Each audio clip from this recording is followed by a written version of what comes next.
Pardon us. Sorry for interrupting.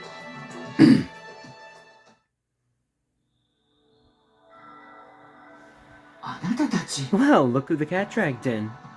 Oh, hey there, SSS. Sheesh. If you guys clenched any harder, you'd snap yourselves in too. Normally I'd tell you to mind your own damn business. There's no denying it today. Why would Oreos just up and leave us? I'm still in shock. Never once did I suspect he'd do something like this. I suppose the only real hint was that he'd been visiting Orcus Tower more frequently lately. Right. I thought he was just going there to discuss the guild's game plans for the future. Instead, he was off rubbing elbows and shaking hands with his employer-to-be. Actually, that's what we came here to talk about. Is Arya still considered a member of the guild? No, he suddenly handed in his resignation last night, along with his bracer badge. In typical Oreos fashion, he finished up all his requests just prior. Even included an outline of how the guild should proceed going forward. As prepared as ever. Arios did always seem to be a methodical man. Still, his resigning without notice is more than just a minor inconvenience for us. What's more, he's been instated as the state's Secretary of Defense, the Commander-in-Chief of the newly formed Crossbow Defense Force. It terrifies me to think of what Erebonia's response to this will be. Especially considering the message the government sent them by freezing their international assets. Right. Calvard's reaction will be no less frightening. You can be sure of that.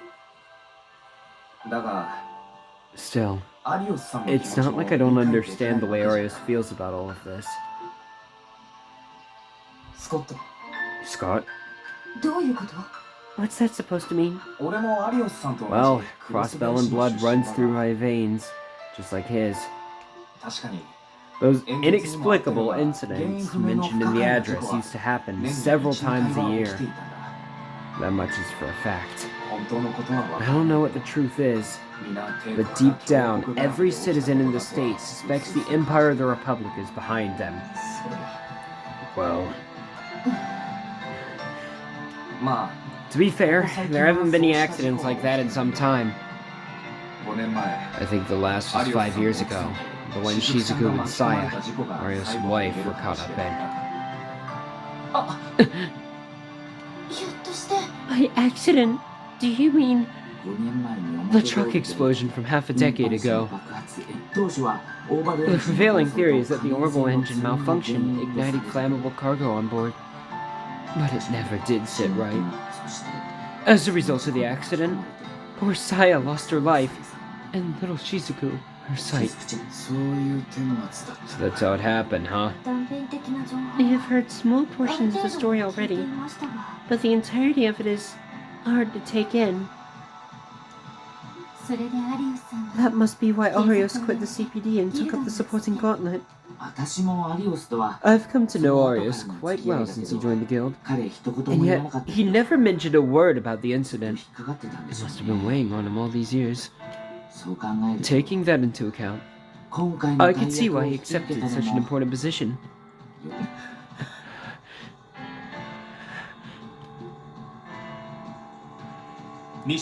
Michel, forgive me for asking, but have you noticed anything suspicious about Arios' schedule up until now? Huh? What do you mean, Lloyd? Commander-in-Chief of the Defense Force. A heavy responsibility like that isn't the sort of thing you just agree to on a whim. Wouldn't it make more sense if he had been laying the groundwork with Mayor, or rather, President Croy this entire time? This could go back further than we realize. These last few weeks, maybe even more. Michel? That's Sai. You're saying he's right. It's true that there were occasional conflicts of location in his reports. I figured they were just human error, considering the absurd number of requests he was handling. But now that I think about it, he isn't the type to make those kinds of mistakes so carelessly. So, each of those times, he was actually meeting with President Croy? That's a pretty safe assumption at this point. Honestly, Lloyd, your detective skills are so on the nose it's almost scary. Thanks.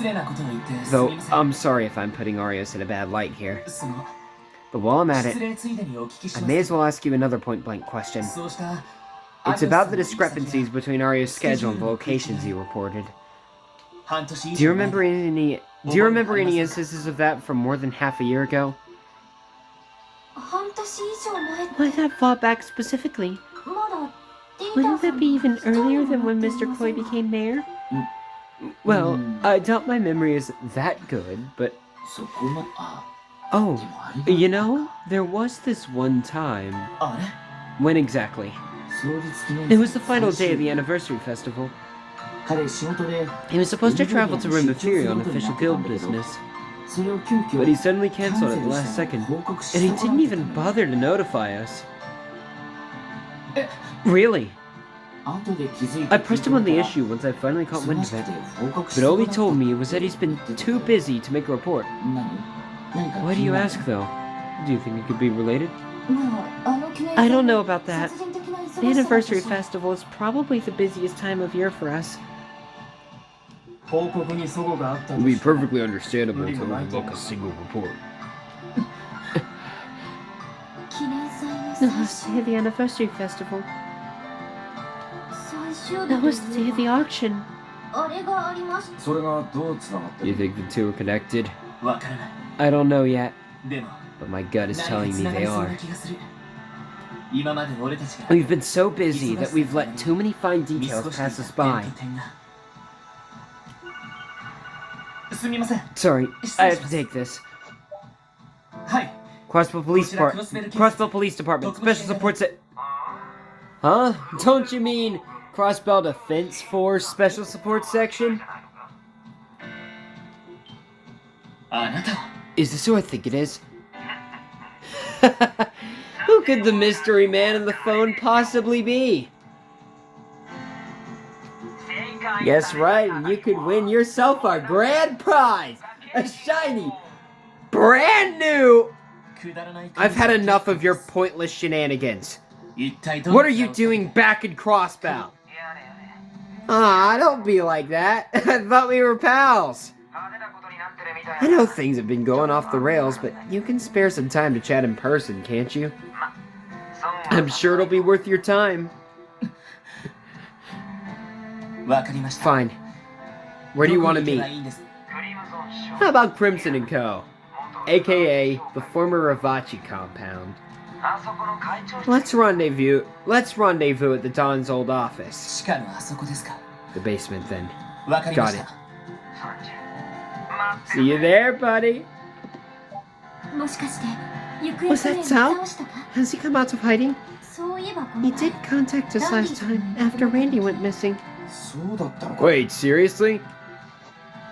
It wasn't him. It was Captain Arundel of the Imperial Army. What? Him again? You were right to ask what he's doing coming back to Crossbow. Nothing good, that's for sure. He's got balls showing his face around here again. He said he wanted to speak with us at the old Ravachi compound. Given his ties to the Red Constellation, we can't be too careful. Still, I think it's in our best interest to hear him out. Guess so. The risk is worth it. I do think we should fully prepare ourselves before going, though. You kids never slow down, do you? Sounds like you have a real piece of work on your hands. Look to Arundel, the intelligence division. From what I hear, he's a thorn to just about everyone's sides. You can always call us if you end up needing backup. Lynn's right. We still have a debt to repay for the wetlands. We appreciate it. I'll be sure to get in touch if it comes to that.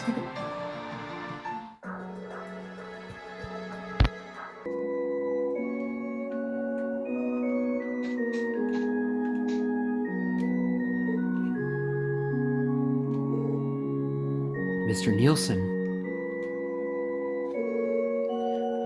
Is that you, Lloyd? This grave belongs to Lloyd's older brother. You were here to visit him, weren't you? That's right. There was something I wanted to speak with Guy about.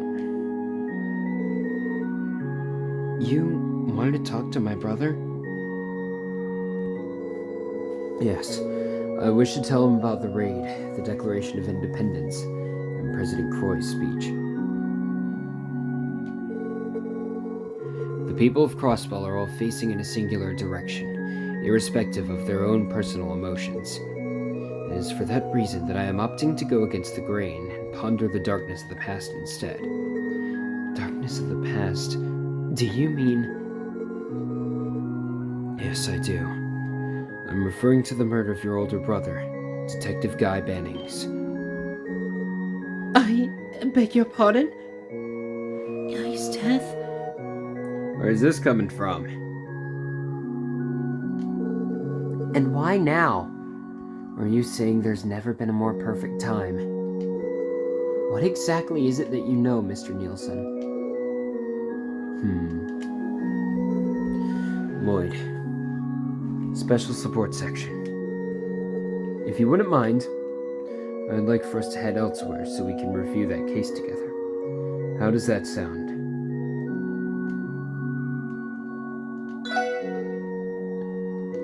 Alright. If you're willing to, then so are we. Thank you for your cooperation. It just so happens that I have the perfect place in mind. Let's make our way back to the city.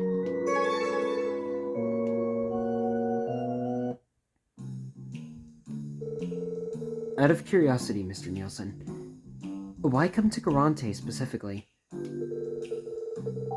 3 years ago, Guy and I agreed to meet here for another one of our friendly exchanges of information.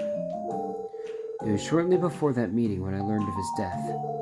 Oh, that explains it. The secret behind the cult incident, the arrest of Imperial and Republican faction Diet members, the election of a new mayor, the inaugural meeting of the West Emeria Trade Conference, the raid on Crossbell City, and now, the Declaration of Crossbell and Independence. While each of these events may appear isolated on the surface, in truth, they are closely intertwined. In other words, they are all pieces of a much larger puzzle. A larger puzzle? Really? Yes. Were one to unpack the bigger picture behind them, the rest of the pieces would surely fall into place. Doing so would shed new light on the murder of Guy Bannings. That is why I propose this case review. I understand, however, if you'd rather spare yourself the heartache, Lloyd. No, I'm alright. Lloyd, are you certain of that? Don't forget, time ain't exactly on our side today. We should get this show on the road. That's perfectly fine with me. Let us begin then. First and foremost, we should examine the conditions under which Guy's body was discovered. It was a rainy day 3 years ago at Orcus Tower's construction site. Time of death was estimated to be just past dawn, though the body was not discovered until later that night. As for the cause of death, it was hemorrhagic shock. A bullet from an orbital gun pierced him from behind, straight through the heart. Does all that sound correct? Yes, that's right. He was shot in the back? Damn, what the hell? No, Let us reconstruct the scene of the crime at the time his body was found. To begin, there were signs of a fierce struggle throughout the area. However, the only physical evidence left behind was Guy's body itself. Not only was his favorite pair of tonfas absent from the locus delicti, the CPD badge that he so proudly wore on his chest was missing as well. I have come to understand that his badge was recently recovered. Is it true that it was taken by a member of the organized crime syndicate known as Ravachi? Yes, we found it in Marconi's office, and he later confirmed it. The mafioso in question even confessed to lifting the badge off of his body after the cult incident was resolved. I see. However, that was, as you said, after the fact. As far as eyewitnesses go, there were none. At the time, construction work had been suspended, and no staff were present at the site. The time of day and environmental factors were also unfavorable.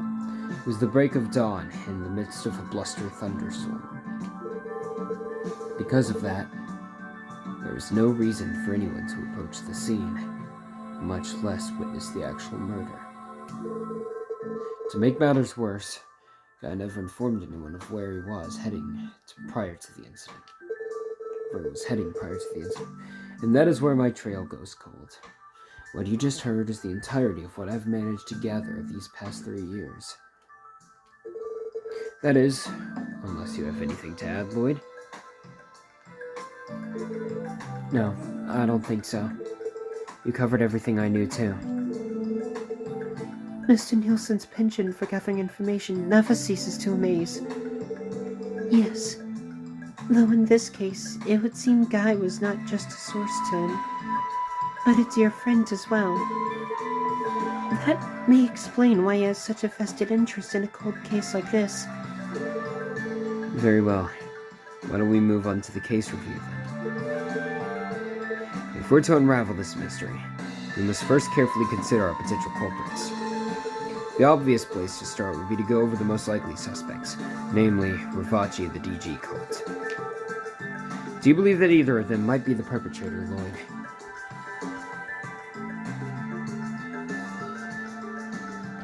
Could Guy have been killed by someone from the Mafia of the DG cult? It couldn't be either of them. No, it couldn't have been either of them. As far as the Mafia goes, Marconi denied that he and his men were responsible. Of course, his word only means so much on its own.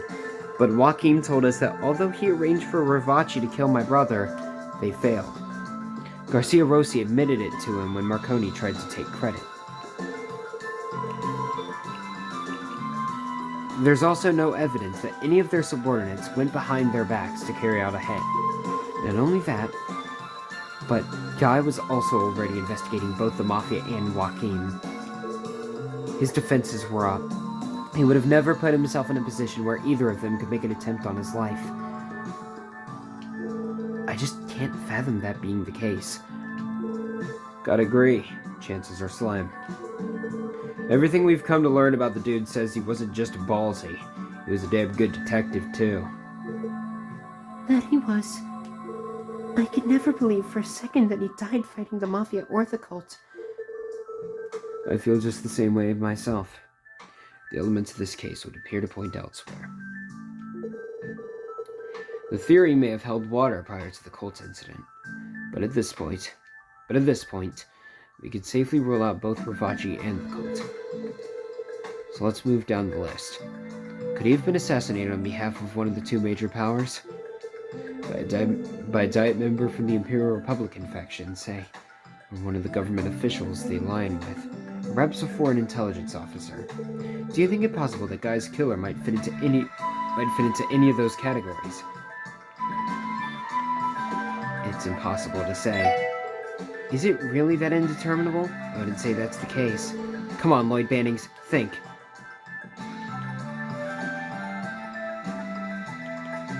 It's not very likely. No, I think that's pretty unlikely. It's true, there have always been corrupt officials within Crossbow with ties to the two major powers. And it's also true that my brother was quick to push against the injustices they committed. Plus, we can now say for certain that spies from both countries were making frequent visits to Crossbell around that time. But as much as I believed in my brother, he was in no real position to touch them. They couldn't have viewed him as a serious threat. Unfortunately, you're probably right. As much as I hate to admit it, either nation could apply tremendous pressure on the CPD through the state government if they really wanted to. Especially under the old administration when Guy was alive. It would have been far too easy. Yeah, it just doesn't fit. Why go to the effort of luring out and killing one single detective when bureaucratic red tape is effective enough as is? A high-risk, low-reward maneuver like that just wouldn't have been worth it, no matter how much of a thorn in their side he was. Let's say, and I'm just talking hypotheticals here, that Lloyd's bro was in contact with one of those guys. He still wouldn't walk into an obvious trap. It's the same deal as the Mafia. I concur. Impressively deduced. I have nothing more to say on the subject. With that, let's move on to our final possibilities. Out of a sizable pool of potential suspects, you've eliminated every one of them so far. Tell me then, who else do you suppose could fit the profile of Guy's killer?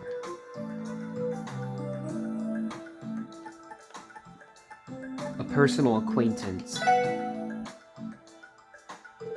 Guy was still wary of them, no doubt, but it had to have been someone he knew well. That's the only answer that fits.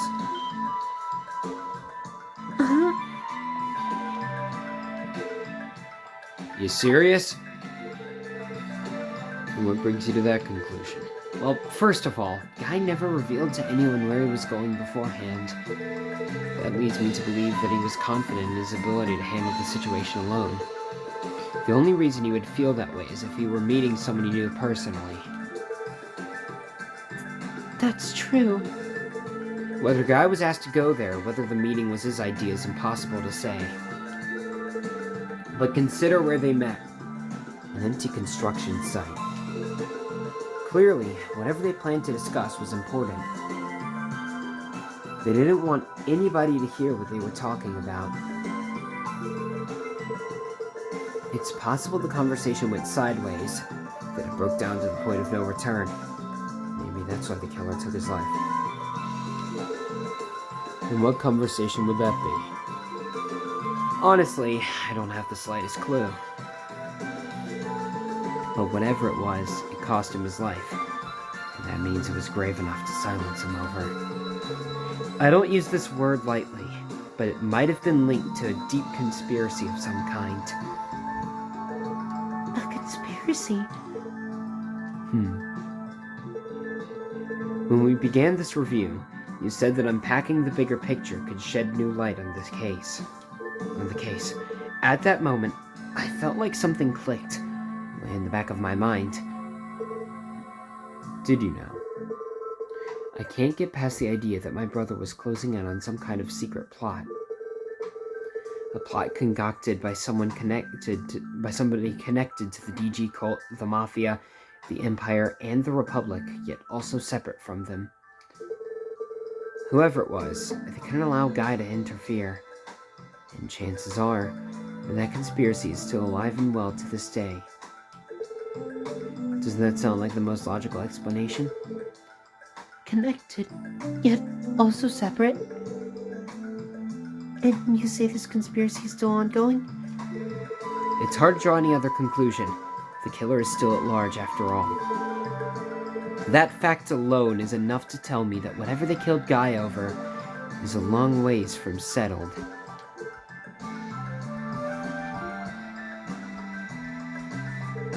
Mr. Nielsen? Sorry, was that too far-fetched? No, not at all. I think your reasoning is perfectly sound. Let me ask you this, Lloyd. As we were reviewing this case, did any particular suspect come to mind? One who could, in theory, have called Guy out to that construction site and murdered him 3 years ago. No, unfortunately not.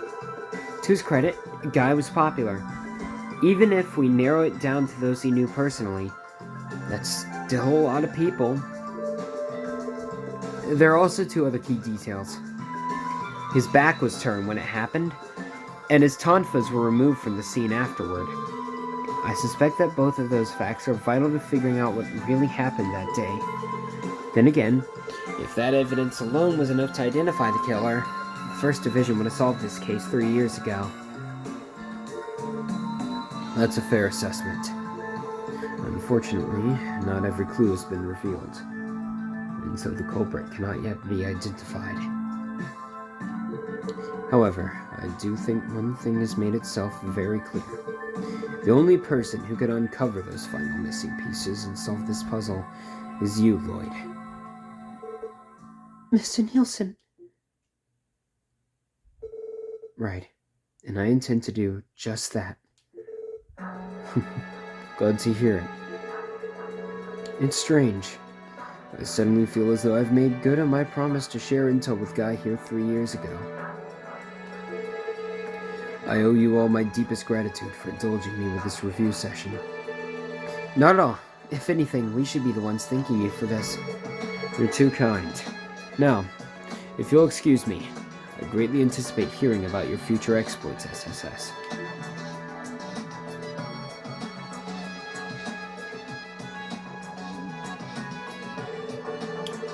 I get the sense that Mr. Nielsen was hoping to help us more than the other way around. You might be onto something, Tio. Keeping his promise to my brother may have been his real goal. I'm glad we took the time to speak with him. I can't help but agree. You said it. Now come on, let's get cracking. All that hashing out's got me fired up. Yeah, next stop, the Don's room in the old Ravachi building. It's time to see what information we can drag out of Lecter.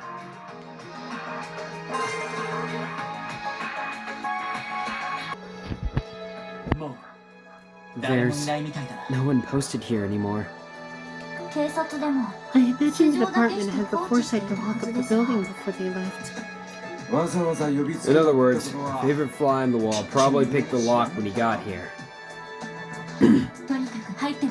Never mind that. We should head inside.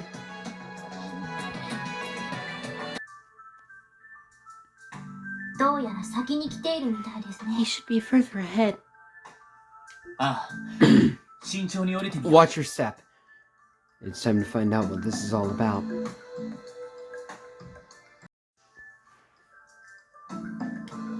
Behind this door is Lecter Arundel, captain of the Imperial Army's Intelligence Division. We have to be careful about what we do and say around him. It's best that we be prepared before going in. Once you proceed into the room, you'll not be able to buy items, adjust equipment, or change your orbits for some time. Be aware that any outstanding support requests will expire as well.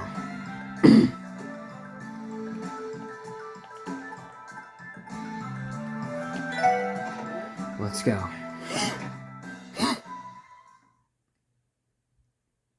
What's up, guys? Working hard or hardly working? Does he have the decency to show up without inviting the defense force? Don't take that as a sign that we won't drag you out of here in handcuffs. We know you had something to do with the Red Constellation's actions. There's no use pretending otherwise. Enough with the song and dance. How about you tell us what you're doing here in Crossbell? Or better yet, where the hell my uncle and the rest of the Red Constellation are. You would know. The Imperial government is their contractor, and you are the point of contact, are you not? Alright, settle down, kiddos. One question at a time. First off, I took the early train for the Empire here just this morning. Old man Gilead's orders, if that wasn't obvious to you. The Blood and Iron Chancellor. For what purpose?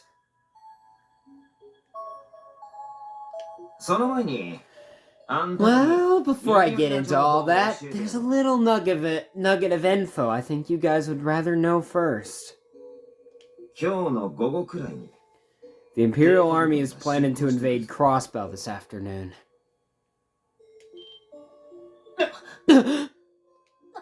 What? We're not falling for that. Actually, I won't doubt it. The way things are headed, you just might be telling the truth for once. Are they gonna go straight through Belgard Gate? Yep. There's an armored division ready to go at Gorelia Fortress. It's just one, sure, but I think you know how it'll go. They've got the Empire's latest tanks, with all the bells and whistles. Crossbell's armored cars are gonna get kicked around like tin cans. We have to report this immediately to the Guardian. The Defense Force.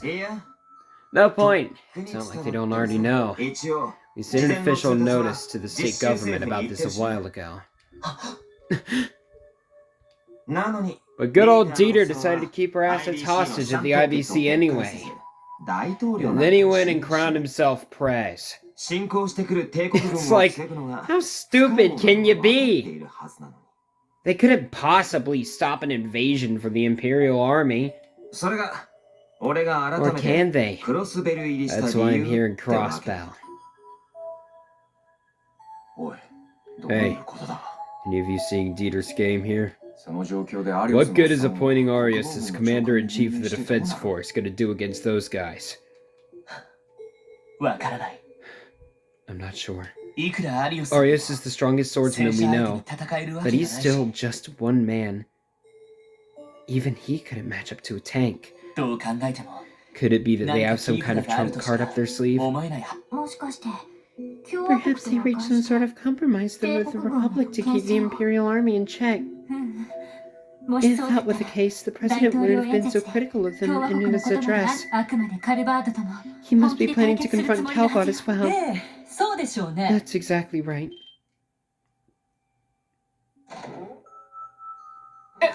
Huh? You're... Kilika! A pleasure to see you again, SSS. And to you as well, Captain Arundel. I do apologize for my tardiness. Don't sweat it. We're just getting started. So, how are things going on your guys' end? Smoothly, more or less. As of now, an armored aviation division has been deployed to the outskirts of Altair. The Republican army is on the move too? Armored aviation division? You mean they're ready to attack from both the sky and the ground? Correct. It's a unit equipped with the latest high-mobility tank models, as well as military airships. They are by far the most maneuverable division within the Republican Army. You've gotta be kidding me. That makes this a pincer attack from both major powers. Between a rock and a hard place, to say the least. It doesn't take a political pundit to understand what brought about the situation. Even so, Dieter Croy refused to compromise, opting instead for drastic action. What he intends by it, however, is just about anyone's guess. There's one more piece to this little puzzle we've got going. So here, I'll go ahead and answer the second question you had. Second question? You mean about where the red constellation is? Yeah, it's a pretty simple answer. You ready? I don't know. No one does. Not even the Imperial government has any clue. That can't be! Why spend so much time building up a response just to admit you never had one? So what? You're telling us that you have the entire Crossbell inside out and just let him off the leash after? Actually, hold on just a second. We know the Red Constellation had a contract with the Imperial government at the time of the trade conference. They were hired to kill the terrorists who were targeting the Chancellor's life. Isn't that right? Bingo. I guess he must have heard it straight from the military monster's mouth. Then, this is just a hunch, but... could it be that the Imperial government's contract with them ended the moment the terrorists were out of the picture? What?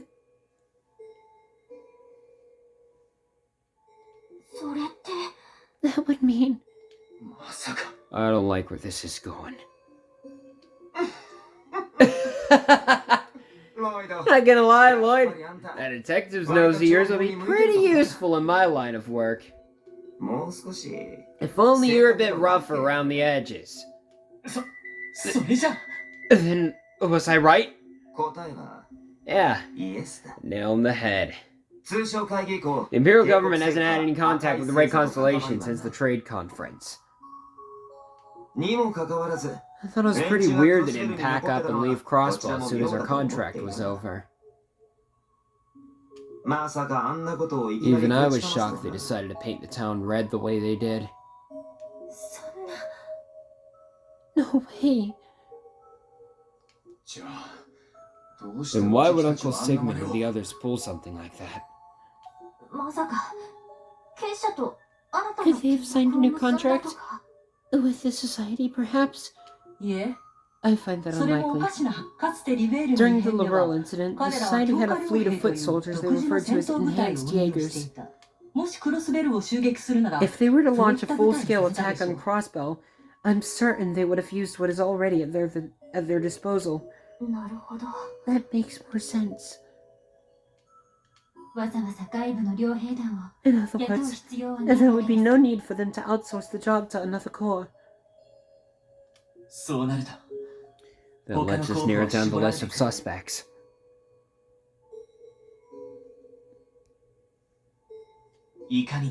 Given the circumstances, it'd only be natural to assume that the attack was by order of the Imperial government.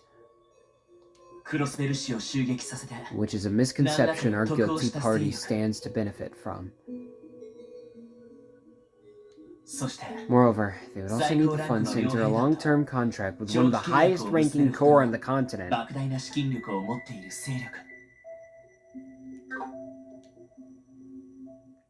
It can't be. Sounds like you got the picture. At times, the truth can be found in the very last place we wish to. Hold on a moment! Are the two of you suggesting... There's only one suspect we know who ticks all those boxes! Wait, maybe we shouldn't be jumping into conclusions. Lecter, Kilika, thanks for telling us all of this. I know this is a difficult spot, given your positions. We'll take it from here. We should... Hello, this is Banning for the Special Support Section. Thank goodness! It finally went through! Lloyd, it's a seal! It's a seal? You sound frantic. What's going on? It's Arios. He came to the SSS building just now. Arios was there? Yes, and then he took Kia away from him. What? I tried to stop him, but Kia, she... Actually, this will be easier to explain in person. Could you come back as soon as you can? We'll be right there, Cecile! Stay put and wait for us! What's going on? You look like you just saw a ghost. Arios went to the SSS building and took Kia away with him! The hell?! Why would he do such a thing? We have to get back to the SSS building right away! Kilika, Lecter, sorry, but we've got urgent business to take care of. Of course. Be careful. Good luck, guys.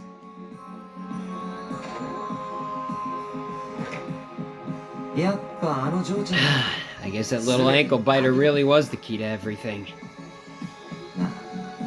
You think they'll make it in time? Perhaps. Though I can't imagine it will prove an easy task.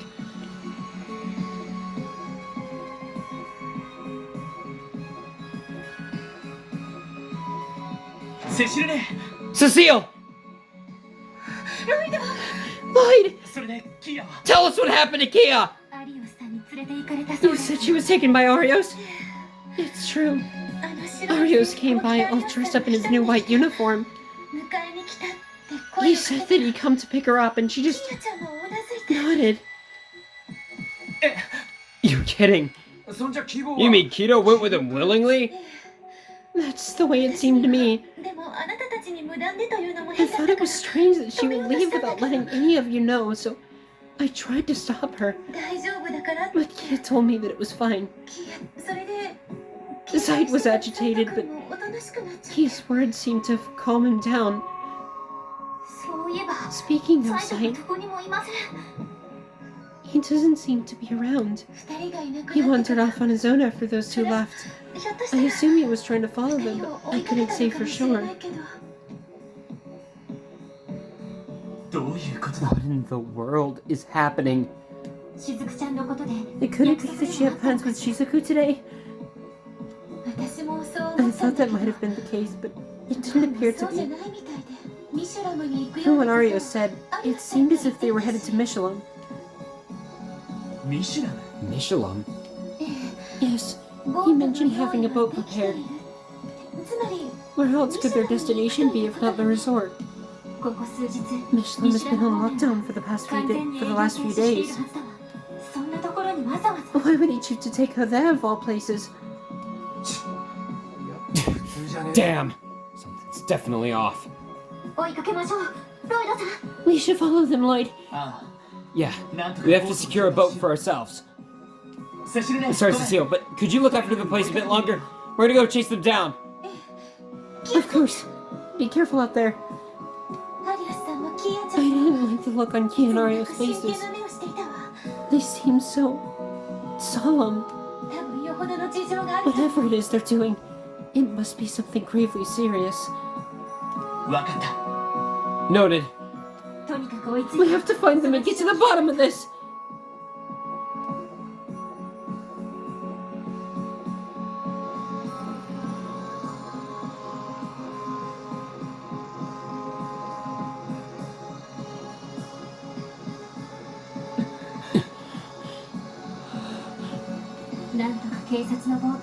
I'm glad we managed to secure a police boat at least. As far as I'm aware, Michelin has been completely sealed off. Most of the staff for the theme park and resort have also left. We can't rule out that they might be headed for the wetlands. But either way, the safe bet is headed for Michelin first. Ellie, did you manage to get a hold of Maria Bell? No, I haven't been able to reach her in days. The aftermath of the attack on the IBC must be keeping her workload heavy. Well, on her side, do you think the Killigan that jackass Lecter told us was true? He referred to the possibility of the culprit behind the raid not being Erabonia, but rather a mayor-turned-president, Dieter Croy. Lloyd, please don't worry for my sake. I admit I'm concerned that I haven't been able to contact my grandfather since yesterday. But I did manage to get in touch with Helma. He said there's a possibility he's being detained at Orcus Tower. That bodes poorly. Not exactly an innocent verdict, huh? No, it isn't. Once you start thinking of Mayor Croy as the one pulling the strings behind these incidents, then things start to fall into place. Maybe too well into place. That would make the right constellation in the society not invading forces, but collaborators to be hired. Then there's Valen's demonization. Even the cult incident could have possibly been part of his master plan. The DG cult too? Okay, faults is one thing. But do you think he had ties with Joaquin? I don't want to believe it. Well, to be fair, I doubt they would have had a direct connection to one another. From Joaquin's words and behavior, I've no doubt he was the mastermind behind the incident he caused in May. But we can't completely discount the possibility that he might have been manipulated without even knowing it.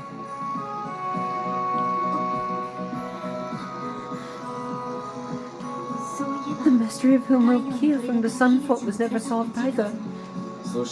Someone had to sneak her into the sports auction. And whoever it was, they weren't just some Joe Schmo. The Mafia was all over that shindig. Whoever did it has to be on the level of someone like Yin or an enforcer. Yes, Lloyd Bannings of the Special Support Section speaking. About damn time I got through! Put me on speaker! Tio's gonna hear this too! Jonah! Right. I'm switching now.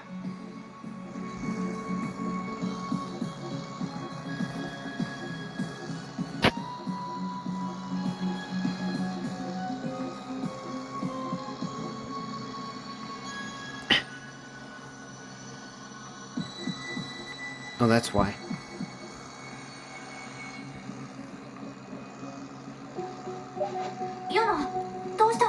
Something happened, Jonah? No! I just wanted to chat. Of course something happened! It's Crossbow's horrible net! I found something prowling on it, and it's one hell of a monster! Monster? What are you talking about? At first, I found this really weird data structure stored on the fringes of the network. I couldn't make heads or tails of the array, so I just wrote it off as garbage. But after digging a little deeper, I found out it was running a souped-up version of the code the Society was using. The Astral Code. Will that make the data you found another trap laid with the Society? I mean, I doubt it. This data's been online for about 5 whole years! That's basically as old as Crossbow's orbital network itself! Yes, it is. It was the IBC that proposed the establishment of the orbital network to the state government. Ever since, Foundation technology has become commonplace in Crossbow, and the IBC has only gotten more and more involved. It's gotten to the point where the IBC knows the network structure inside and out. There's only one thing that could mean. Jonah, you referred to this code as a monster just now. What exactly is it gonna do? What do you think I've been trying to analyze this whole time? I can say this much for sure, though. It's huge. The scope of this system could cover the entire orbital network. The crazy part is, it looks like it's built to correlate with another system. Like a real one. A real one? Do you mean real as in physical? Something that's not on the orbital net? Yeah. It includes every sector of the geofront. They built some kind of device that links them to Orcus Tower before rerouting them all to Michelum. Michelum? What a goddamn coincidence. I'm gonna get back to picking this thing apart.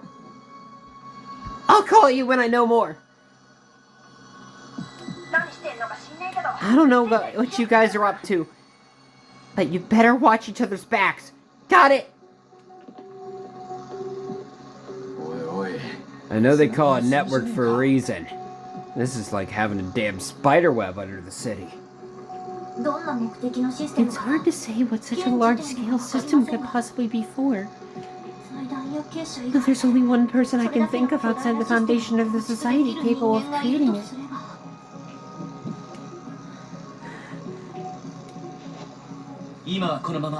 We have to keep pressing forward to Michelin. Kia and Arios are waiting for us there, as well as all the answers we've been looking for.